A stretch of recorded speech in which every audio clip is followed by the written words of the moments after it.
আল্লাহর নবী সাল্লাল্লাহু আলাইহি সাল্লাম নামাজ সমাপ্ত করার পরে সাহাবায়ে কেরাম জিজ্ঞাসা করলেন, ইয়া রাসূলুল্লাহ, নবী গো, আপনি যখন মিম্বর শরীফের মধ্যে উঠবেন, প্রথম সিঁড়ির মধ্যে যখন পা রাখলেন তখন বললেন আমিন। দ্বিতীয় সিঁড়ির মধ্যে যখন পা মুবারক রাখলেন তখন বললেন আমিন। তৃতীয় সিঁড়ির মধ্যে যখন পা মুবারক রাখলেন তখন বললেন আমিন। কারণটা কি?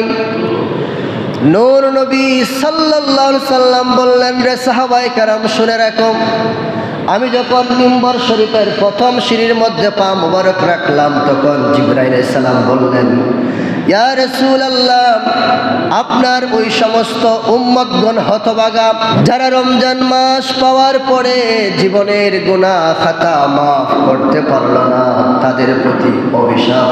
তখন আমি নবীজি বললাম আমিন। সুতরাং বোঝা গেল নবীজির দোয়া আল্লাহ কখনো ফিরাইয়া দিবে না।